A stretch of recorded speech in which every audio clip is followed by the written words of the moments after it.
Jaya Prabhupada, Jaya Prabhupada, Prabhupada, Jaya Prabhupada.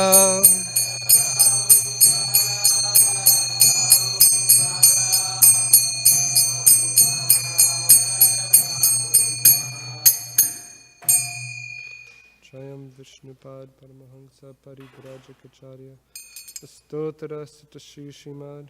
His Divine Grace A.C. Bhaktivedanta Swami Srila Prabhupada Ki Jai. Jayam Vishnupad Paramahansa Parivrajacharya Stotra Sitashi Shrimad. His Divine Grace Bhaktisiddhanta Saraswati Thakur Srila Prabhupada Ki Jai. Ananta Koti Vaishnava Vrinda Ki Jai. All glories to the assembled devotees. All glories to the assembled devotees. All glories to the assembled devotees. All glories to Sri Sri Guru and Gauranga. All glories to Srila Prabhupada.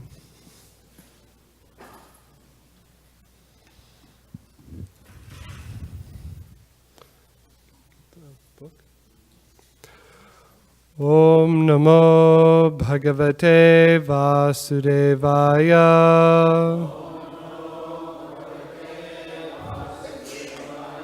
Om Namo Bhagavate Vasudevaya.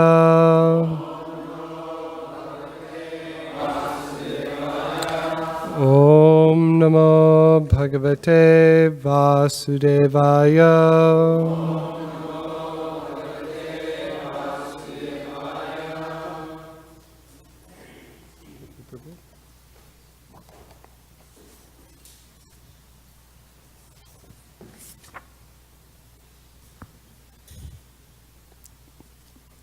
This only has chapter 5.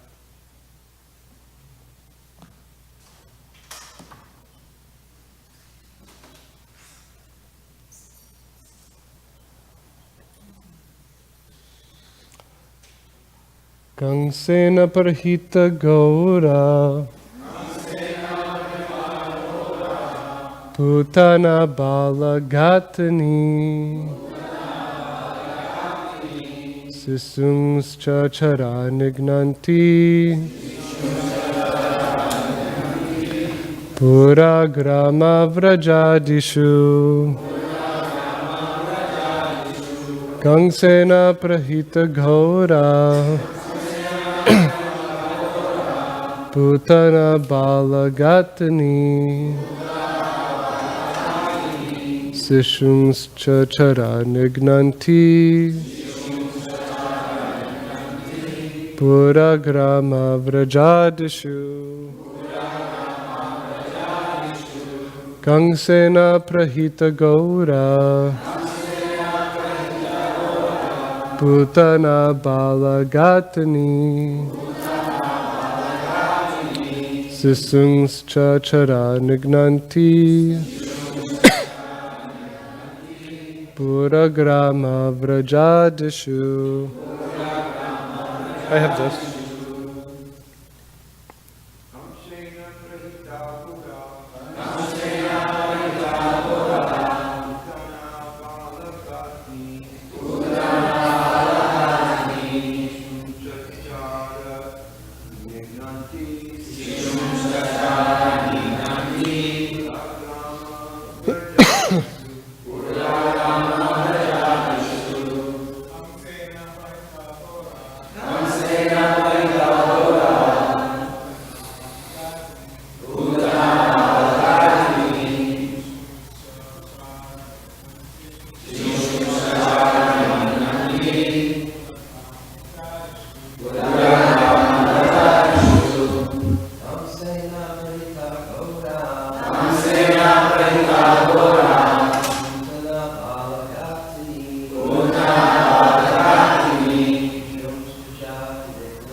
Vaishnavis,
Kangsena, by King Kangsa, Pahita, engaged previously, Gora, very fierce, Putana, by the name Putana, Balaghatani, a Rakshasi who killed,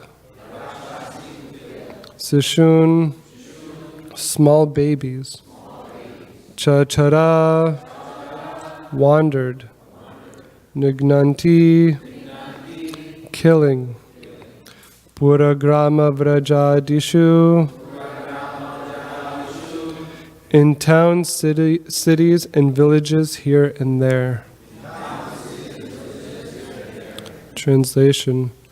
While Nanda Maharaj was returning to Gokula, the same fierce Putana whom Kangsa had previously engaged to kill babies was wandering about in the towns, cities, and villages, doing her nefarious duty. There's no purport. We'll go to the next verse.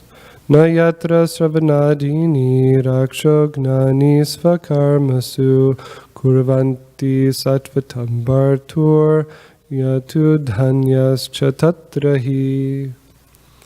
Translation. My dear king, wherever people in any position perform their occupational duties of devotional service by chanting and hearing Shravanam Kirtanam Vishnu, there cannot be any danger from bad elements.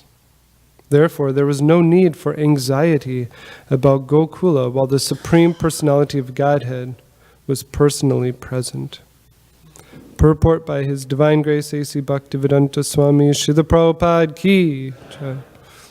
Shukadev Goswami spoke this verse to mitigate the anxiety of Maharaj Parikshit. Maharaj Parikshit was a devotee of Krishna, and therefore when he understood that Putana was causing disturbances in Gokula, he was somewhat perturbed. Shukadev Goswami therefore assured him that there was no danger in Gokula. Srila Bhaktivinoda Thakur has sung, Namasraya kari yatane tumi takaha apanakaje. Everyone is thus advised to seek shelter in the chanting of the Hare Krishna Maha Mantra and remain engaged in his own occupational duty. There is no loss in this, and the gain is tremendous. Even from a material point of view, everyone should take to chanting the Hare Krishna Mantra to be saved from all kinds of danger. This world is full of danger. Padam padam yad vipadam. Therefore, we should be encouraged to chant the Hare Krishna Maha Mantra so that in our family, society, neighborhood, and nation, everything will be smooth and free from danger. Om Ajnanatimidandasya Gananjana Shalakaya Chakshuranmilitam Yena Tasmai Sri Gurave Namaha Sri Chaitanya Manobhishtam Stapitam Yena Bhutale Svayam Rupa Kadamayam Dadati Svapadantikam Vanchakalpatarubhyascha Kripa Sindhubhyevacha Patitanam Pavanebhyo Vaishnavebhyo Namo Namaha Jai Sri Krishna Chaitanya Prabhu Nityananda Sri Advaita Gadadhar Sri Vasari Gaura Bhaktivinoda Hare Krishna Krishna Krishna Hare Hare Hare Rama Rama Rama Hare Hare. So I first ask for the blessings of the senior Vaishnavas that I may speak properly, and the Gaudiya Vaishnav Siddhanta is handed down to us by our Srila Prabhupada. So we're continuing with Shukadeva Goswami speaking to Maharaj Parikshit about Putana coming to Gokula. And in the purport, Srila Prabhupada states that this verse where he says, wherever people in any position perform their occupational duties of devotional service by chanting and hearing, there cannot be any danger from bad elements. This was spoken to Maharaj Parikshit because he became perturbed upon hearing about Putana coming to Gokula. How could there be disturbances in Gokula? But we understand that this is the eternal pastimes of the Lord. Demons, they would come to Gokula, earthly Bhoma Vrindavan. And Krishna will kill these demons. We'll read how Krishna kills Putana. So he reassures Maharaj Parikshit that wherever there's chanting and hearing of Krishna, there is no danger. Yesterday, Svavas Prabhu was speaking about fear in this material world. Because in the previous purport, Srila Prabhupada mentioned that this world is full of danger. And he quoted again, Param Param Yad Viparam. So again, today in this purport, Srila Prabhupada is reminding us again that this world is full of danger. But we live in such a society that danger is on the news, danger is in movies, danger is all around us. But it's kind of pushed into the background, especially when you're younger. I remember maybe a couple years ago, a friend connected with me. We were school friends, hadn't talked to him for a long time. And he was joking with me. He said, "Man, do you remember all the stuff we did? I'm surprised we lived." Because when you're young, you don't have that fear of danger. Isn't it? When you're young, you just want to have fun. You want to do so many crazy things. When you get a little bit older, or when you have children, everything's danger. There's danger everywhere. Oh my gosh.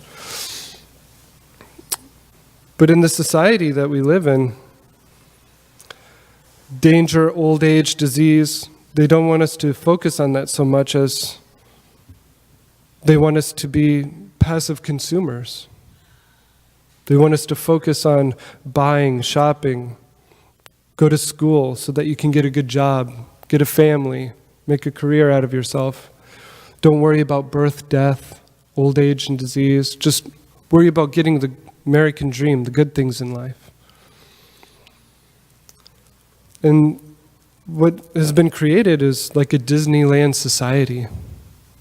You get a job, get a family, everything's going to be happily ever after. But Krishna reminds us, Dukalayam Ashashvatam, this world is temporary and it's full of misery. Now, one can push away birth, death, old age, disease. They can push it back, just try to focus on having a good time in this material world. But then you can flip to the other side, and all you think about is death. Instead of becoming Krishna consciousness, you become death conscious. You become conscious of death. And there's one story that's told in the Puranas where there was a pundit who was an astrologer. And he looked at his own charts And when he looked at his charts, he found out that when his middle ages, he's going to be killed by a crocodile. So he said, okay, I'm going to go to the desert where there's no water. So this Pandit, he found a king who lived in the desert. There's no body of water anywhere around. And he was engaged as the court Pandit of the king. So he taught the children of the king, especially the son. And one day he gave a class to the king's son about how it's so purifying, so spiritually powerful to bathe in the Ganga during Makara Sankranti. So the son, when he heard this, he said, I want to go to the Ganga. I want to bathe in the Ganga with you, my guru. The Pandit, he said, I can't go anywhere near water. I must stay here in the desert. So the son, he went to his father, the king, and he said, I want to go to the Ganga and I want to take my guru with me. So the king, he actually was upset. How is this Pandit refusing to take you to the Ganga? This seems like something very good for you spiritually. So the king, he ordered that if the Pandit didn't take him to the Ganga, then he was going to be severely punished. So the Pandit, he said, when I was younger, I looked at my astrological chart. I'm going to be killed by a crocodile. Can't go anywhere near water. And this Pandit, he had actually given up his spiritual practices just to try to avoid death. So the king said, no, what we'll do is we'll create this beautiful cage so that you could bathe in the Ganga and no aquatics will come anywhere near you. So the Pandit, he said, okay, I'll go with you to the Ganga. So they get to the Ganga, it was Makara Sankranti. They were bathing in the Ganga in this cage. And the son asked the Pandit, are you afraid? And the Pandit said, no, I'm in this nice cage. Nothing can get me. I have no fear of the crocodile. And the son said, I am that crocodile. And he ate the Pandit.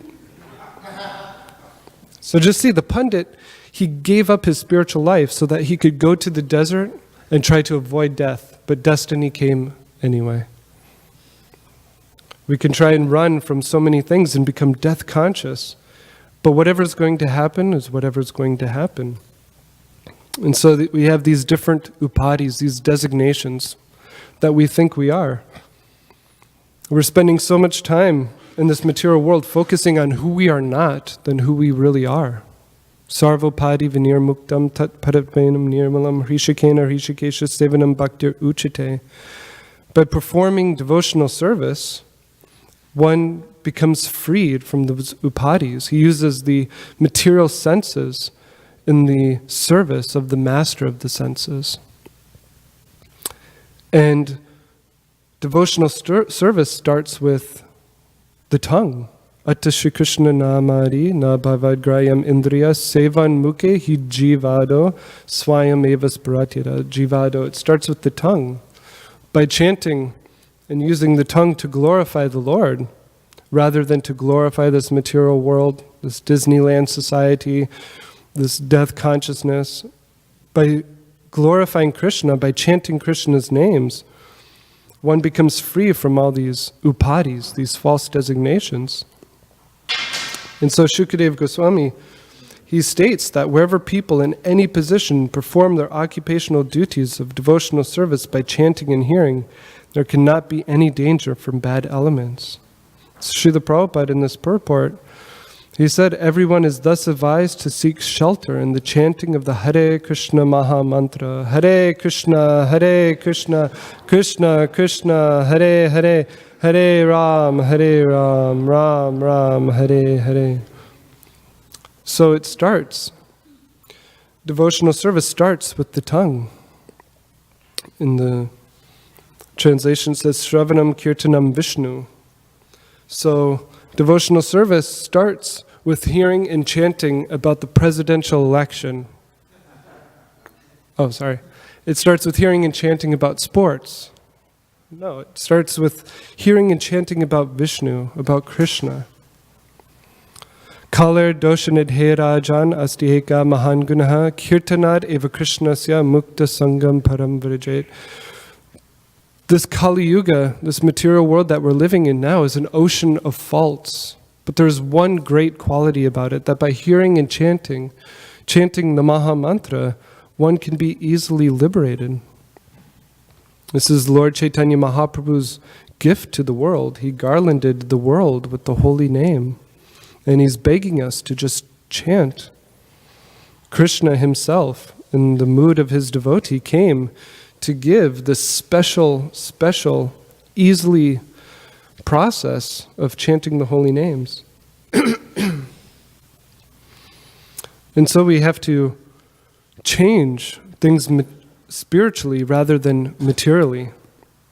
Srila Prabhupada states in the purport, even from a material point of view, everyone should take to chanting the Hare Krishna mantra to be saved from all kinds of danger. He said, even from a material point of view. So we see in this world that many people, in their family, society, neighborhood, and nation, they're trying to change everything materially. There's so many different things going on nowadays. Black Lives Matter to protesting in North Dakota. People think they're going to change the world by changing the president. People think that they're going to change the world in so many ways. But padam yad vipadam. This material world is full of danger at every step, no matter how much you try to change it materially. There's a hurricane coming, 2 million people have been evacuated. How can you stop a hurricane? How can you protect yourself from an earthquake? How can you protect yourself from so many things in this material world? So Srila Prabhupada says that we have to change our material consciousness to spiritual consciousness. Yes, there's going to be danger, but we can be free of that danger by chanting the holy names, by changing everything spiritually rather than materially. We've seen so many different so-called revolutions come and go, so many different revolutionaries. And actually, they haven't changed that much in this world. The world is still going on as it has been. History repeats itself. And so we see a powerful example in Lord Chaitanya Mahaprabhu changing things spiritually. Lord Chaitanya Mahaprabhu, he wanted to travel from Jagannath Puri to Vrindavan. And so he spoke his desire to Sri Ramananda Roy and Swarup Damodar Goswami that I want to go to Vrindavan. Please allow me to go. So they said, Lord, you are completely independent. We can't stop you from doing anything that you want. We just have one request of you, that you take a pure-hearted Brahmin with you who will be able to cook and beg alms for you. Since you're going to be traveling, especially long distances and through forests, this person, he can carry your kamandalu, he can carry your other stuff and cook for you at different times. Lord Chaitanya Mahaprabhu said, yes, it must be a new man, because if I take one of my associates, then the others might get jealous. Chaitanya Mahaprabhu made that point. And so they said that there is a pure-hearted Brahmin named Balabhadra Bhattacharya. He can go with you, and he's of pure mind, because previously when Lord Chaitanya Mahaprabhu had gone to South India, he traveled with a person named Kal Krishnadas. And Kal Krishnadas, even in the association of the Supreme Personality of Godhead, he fell away from his devotional service. And Lord Chaitanya Mahaprabhu had to rescue him. So Swarup Damodar Goswami assured him that this Brahmin was of pure mind, pure intentions. Lord Chaitanya Mahaprabhu wouldn't have to worry about him. And then they said, and please take another servant, and he can help and assist Balabhadra Bhattacharya. So Lord Chaitanya Mahaprabhu agreed to those terms. And so the next morning, Lord Chaitanya Mahaprabhu, without telling anybody, he left with Balabhadra Bhattacharya, and they started traveling to Vrindavan. The Lord's associates woke up, and they saw that the Lord wasn't there, and they became filled with anxiety. Where had the Lord gone? But Swarup Damodar Goswami Ramananda Roy assured them that everything is okay. He's going to Vrindavan. And so when Lord Chaitanya Mahaprabhu was traveling to Vrindavan, he decided not to go by the main roads, but to go through the forest areas. And so he went through a forest named Jarikhanda forest. And as Lord Chaitanya Mahaprabhu entered the forest, Balabhadra Bhattacharya was following behind him, he noticed that there was rhinoceroses, tigers, elephants, boars, all of these animals came right up in a line to see Lord Chaitanya Mahaprabhu. And Balabhadra Bhattacharya, he was feeling kind of nervous, these huge animals coming so close. Because if we go to the forest and there's tigers, lions and bears, oh my, we become fearful. We become very afraid of these types of animals. But Lord Chaitanya Mahaprabhu, he chanted the holy names and walked past all of these animals. And one day when they were traveling through the forest, there was a tiger on the path. And Lord Chaitanya Mahaprabhu had touched the tiger with his foot, and the tiger came up. And Lord Chaitanya Mahaprabhu looked at the tiger and said, "Chant Hare Krishna." And the tiger chanted, "Krishna, Krishna." And in another place, Lord Chaitanya Mahaprabhu, he was bathing and he was murmuring his Gayatri mantras. And there were elephants, wild elephants that came up to bathe next to the Lord. Huge animals, can you imagine being next to these wild elephants when you're bathing? We would be fearful. But Lord Chaitanya Mahaprabhu, he splashed the elephants and requested them to chant, "Krishna, Krishna."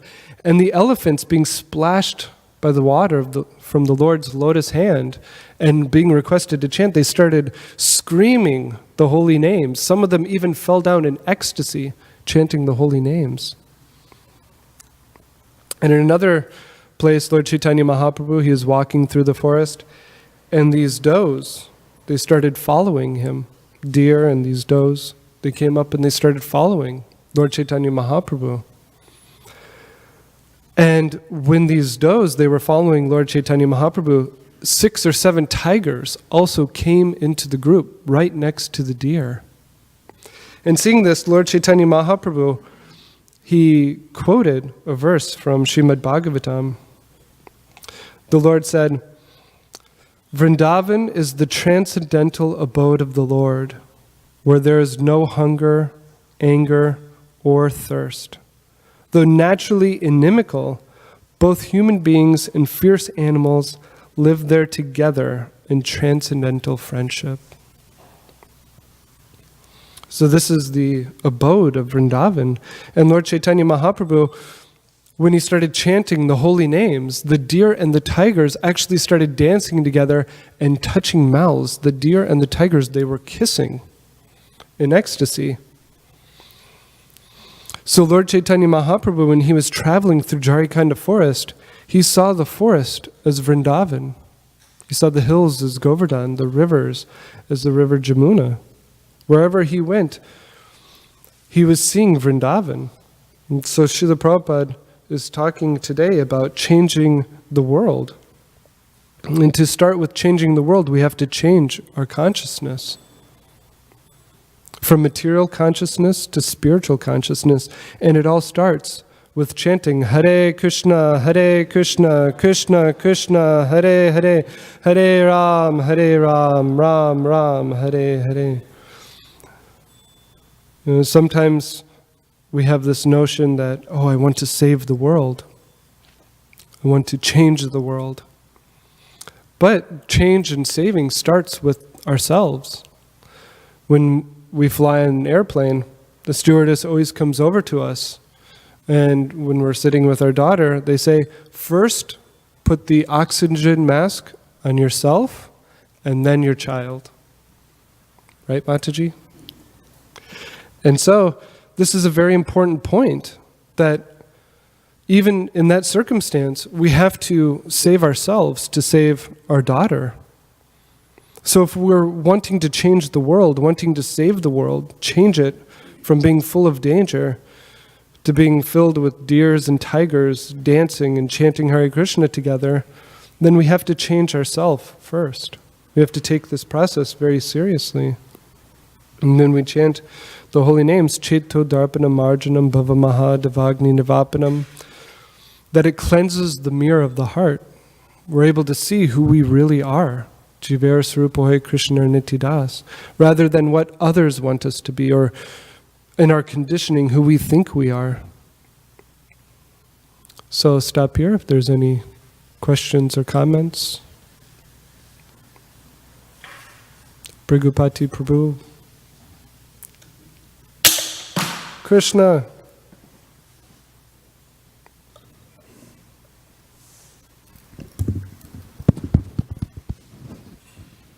Thank you, Prabhu.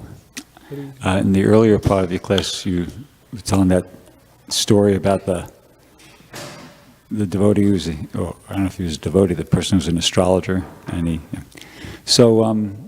coincidentally, just last night I was looking up on the Veda base about the Bhrigu Samhita, and I found this one reference where Prabhupada was saying, yeah, Bhrigu Samhita is about, I think about 15, 14 references, and basically in each one of them Prabhupada was saying, it's for real, if you get a qualified Bhrigu Samhita reader, they could tell you about your past life, your present life, and what's going to happen in your future.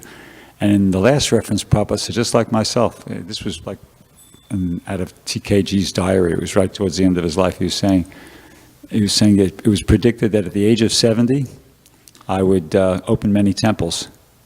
And then he went on to say, and 80, everything is finished. So he said, if I live through this, he says, that is an extension. So my question is, there's that verse in the Brahma Samhita, Karmani Nidrahati Kintu Cha Bhakti Bhajan, that somebody engages in devotional service and their karma can be minimized or changed or something like that. So I was just kind of curious, if Srila Prabhupada wasn't eligible for that, who would be? In other words, like you would think that, I'm asking just for a comment, Prabhupada was like heading up the Krishna conscious movement. His presence was, crucial to the well-being of the movement, the expansion of the movement, and somehow or another, he just, according to that chart, he got his 80 years and no extension. So I was just kind of wondering if you could say something about that. How's that work?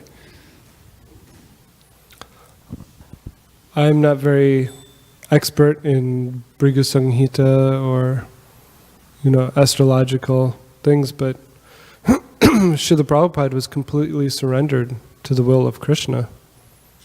So, even as reading earlier, no, it's in the part of when Lord Chaitanya Mahaprabhu is going through Jarikanda forest. Srila Prabhupada in the purport makes the point that the representative or the acharya should not be considered an ordinary human being. So for us to speculate on that for Srila Prabhupada, I think it's way below my adhikar. I don't think that we should consider Srila Prabhupada an ordinary human being. He is definitely free from all karma in all respects. There's stories of Srila Prabhupada speaking about how he was requested by Krishna to come to the material world. And Srila Prabhupada was saying, no, I don't want to go. But Krishna said that, oh, I reassure you, and so he came. So when we speak of Srila Prabhupada, especially as Acharya, personal associate of Shri Shri Radhakrishna, I don't think we should speculate on these types of matters. If anybody, Archita Prabhu has a...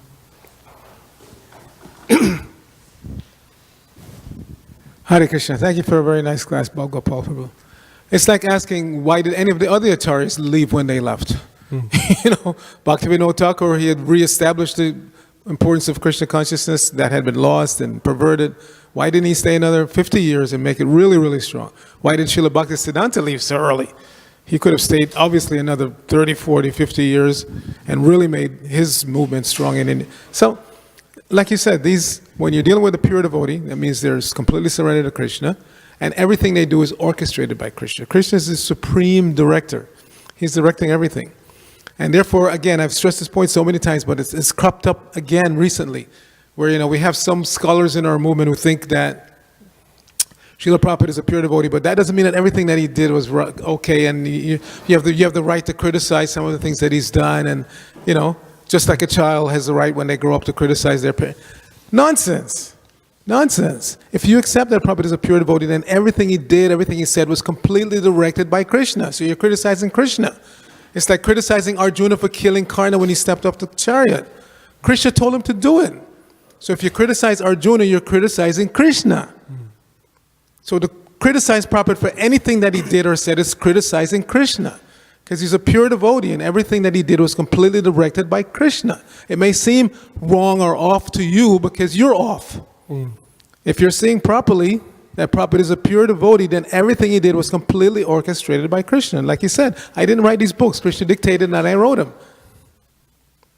So everything Prabhupada did was directed by Krishna. So if you criticize anything that he did, you're criticizing Krishna. But this is our problem. Some of these scholars, they get such big brains. If you challenge them on anything, they'll fight tooth and nail. How dare you criticize me? And I can prove to you that I'm right. But if they reserve the right to criticize anyone and everyone, including Prabhupada. So this is the problem with scholarship. It makes you such a big brain that you can't see clearly anymore. You see, don't challenge me about anything I say. And I know I have personal experience of some big scholars in our movement. Anything at all, whether you're dealing with politics or music or anything. If you differ with them, they'll fight you tooth and nail. But they reserve the right to criticize Prabhupada. This is the fallacy of scholarship. And that's why a scholar has to be a devotee scholar. Just like a Raja has to be Rishi also, Rajarshi. This is what the Vedic culture is meant for, actually, for cultivating Rajarshis. So similarly, scholar has to be scholar devotee, not just scholar. If you're just a scholar, you get bewildered by your own scholarship, like the Digvijay Pandit who challenged even Lord Chaitanya. You see, this is the problem.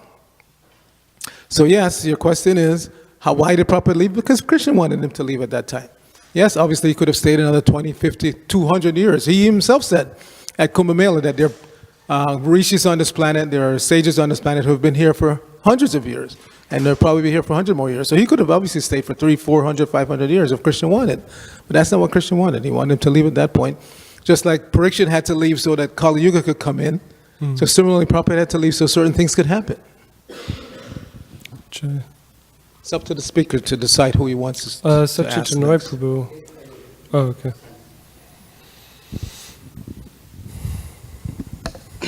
As per my understanding, karmani nirdhati kinchita bhakti bhajo, that works for everybody, but it works only for aprarabdha. That means the karma that is not fructified yet. So prarabdha means the karma that we have already received, like this body. So at the time of our birth, the death time is also decided. So nobody can escape that, nobody. So unless Krishna gives us special mercy, but in general scenarios, at the time of birth, the death time is also decided, which is prarabdha, which cannot be changed. And this verse, karmani nirdhati, that refers to aprarabdha, which is not yet fructified, which can be vanquished by chanting the names of Krishna. Jai.